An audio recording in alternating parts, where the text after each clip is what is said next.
আসসালামু আলাইকুম। MNS daily ব্লগে তোমাদের সবাইকে স্বাগতম। তো আজকে আমি তোমাদের সাথে শেয়ার করব আমার ননদেরা আসছে, ওদের জন্য কী কী রান্না করলাম অ্যান্ড আমরা বিকালে সবাই কোথায় গিয়েছিলাম, ছাদে যেয়ে কী করলাম সেগুলো তোমাদের সাথে শেয়ার করবো। তো এই দিকে সকালে আমাদের নাস্তা খাওয়া শেষে হয়ে গেছে।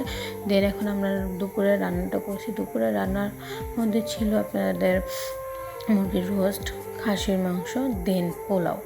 তো মুরগির রোস্ট আমার শাশুড়ি রান্না করে ফেলেছে। তো এদিকে আমি খাসির মাংসটা ধুয়ে রেডি করেছি। এইদিকে আমাদের রোস্টও হয়ে গেছে। তো এখন আমি খাসির মাংসটা বসিয়ে দিয়েছি, তো প্রায় শেষ পর্যায়ে। খাসির মাংসটা একদিক দিয়ে বসিয়ে দিয়েছি, দেন একদিকে পোলাওটা বসিয়ে দিব। তো আমাদের পোলাও টোলাও রান্না করা শেষ, দুপুরে খাওয়া দাওয়া শেষ। তো খাওয়া দাওয়া শেষে আমরা সবাই বিকেলে একটু ছাদে যাব ফ্যামিলি ফটো তুলতে। আসলে শ্বশুরবাড়িতে আসার পর তেমন একটা ছবি তোলা হয় না, ফ্যামিলি ফটো।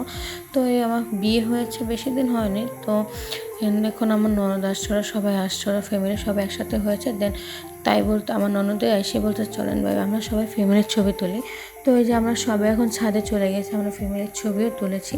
তো ছবিগুলো আমি ভিডিও শেষে আপনাদের সাথে শেয়ার করবো, ঠিক আছে। তো আমাদের বাসার ছাদে অনেক সুন্দর সুন্দর গাছ রয়েছে, মরিচ গাছ, মানে অনেক রকমের ফল গাছ, ফুল গাছ ইত্যাদি অনেক কিছু রয়েছে। তো এই যে সবাই ছাদে ঘুরে ঘুরে করছেন, ছাদটা দেখছে, ছাদটা অনেক সুন্দর সবাই বলতেছে। বাট দুঃখজনক বিষয় হচ্ছে আমরা কেউ ছাদে সবসময় উঠতে পারি না। যাক গিয়ে, তো ওই দিন আমরা বাড়িওয়ালাকে বলে চাবি নিয়ে আমরা আসছি। তো এখানে বলতেছে আমরা সূর্যটা থাকতে থাকতে সবাই ছবি তুলো, তাহলে ছবিগুলো সুন্দর আসবে না। দেন সবাই ছবি টবি তুলে এখন আমার শ্বশুর শাশুড়ি তারা সবাই নিচে চলে গেছে, আর আমরা ননদ, আমি, দেন আমার দেবর সবাই আমরা ছাদেই ছিলাম। তো আমরা ছাদে থেকে গিয়ে সন্ধ্যার নাস্তা তো রেডি করে ফেলবো। তো ছাদে বেশিক্ষণ থাকিনি, হাইস্ট এক ঘন্টা ছিলাম। তো এর মধ্যে আমাকে একটু স্ন্যাপ করে নিলাম।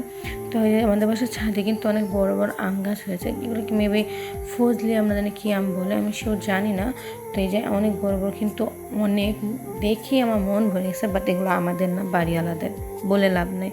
তো এখানে ডালিম গাছে ডালিম হয়েছে, আর অনেকগুলো ফুল গাছে ফুলও হয়েছে। তো ডালিম গাছ দেখে আমার শ্বশুরবাড়ির ডালিম গাছটার কথা মনে পড়ে গেল। ওই বাড়িটা ডালিম গাছ আছে, বাট ডালিমটা আমরা মানে গেলেই ছোট ছোট থাকে, বড় হলে আমি তখন ঢাকা থাকি, তো তখন আর যখন বড় হয় তখন আমরা ওইখানে থাকি না। যাক গিয়ে এখন আমাদের সন্ধ্যা হয়ে গেছে, আমরা সবাই রুমে চলে গেছি। গিয়ে এখন সন্ধ্যার নাস্তা রেডি করছি। সন্ধ্যার নাস্তাতে ছিল ফুচকা। আমি আজকে নিজের হাতে ফুচকা বানিয়েছি আর নিজের হাতে টক বানিয়েছি। তো এখানে সবাই ফুচকা খাওয়া শেষ পর্যন্ত আমি আকাশের দিকে তাকিয়ে দেখলাম চারটা আসলে অনেক সুন্দর আছে, চারটা ছিল পিঙ্ক কালার। তো ভিডিও শেষ পর্যন্ত চলে আসে, সবাই ভালো থাকবেন, আল্লাহ হাফেজ।